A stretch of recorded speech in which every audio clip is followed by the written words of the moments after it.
Magandang araw po sa inyo mga idol. Ito ang gulong na matigas talaga idol. Hindi lahat ng gulong na masugapa natin ay malambot. Meron din matigas. Tulad nito, Wanli ang brand. Super tigas talaga. Ayun o, pinukpok ng masok para pumasok lang yung panikwat sa dulo. So, tingnan mo ang kasama ko. Ayun o, hindi na madapa. Idol, baka matigas sa katigasan yan. Ayan. Kasama ka idol. Kapitin mo. Ayun. Pangalawang sikwat yun. At ito naman pangatlo, parang tumambot na siya. Yun. Huwag kayo magpadala sa katigasan niya idol. Kita natin sa kanila mga kaya natin. Kasi yung mga baser natin meron, palagi nakatutok at palagi nagbaba sa atin na mahina na tayo.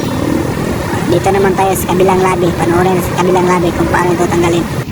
Ayun o, mga ano, dumikit pa lang yung kabilang labi. Tapos nilagyan niya ng ano, sikwat. Ayun o. Isang sikwat, dalawa. Dalawang sikwat pala. Ayun o. Para matanggal talaga yung ano. Siyempre, dalawang sikwat na yung idol. Ayun, pukin mo idol. Pumasok yung ano, panikwat. Medyo hindi mataas yung panikwat mo idol. No. Yung gulong kasi o. Baka matumbak. Talaga. Pirahin mo idol. Patalo patalo dyan. Kamutin mo idol. Para malaki yung sinipat mo idol. Kaya siguro kasing tigas. Yun, pirahin mo pa. Oops, idol. Ingat mo dyan. Baka madapa ka. Matigas talaga yan. Ayun. Matigas talaga idol. Balikan mo idol. Okay mo. Ayun. Huwag mong masyadong malakihin idol para tanggal agad. Okay, tirahin mo. No.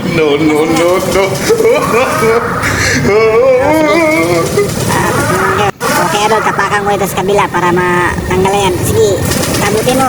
Tirahin mo. Pagtigas talaga. Okay mga idol, sa wakas natanggalin yan. Thank you for watching sa inyong lahat mga baser. Thank you for watching sa inyong mga baser. Bye bye.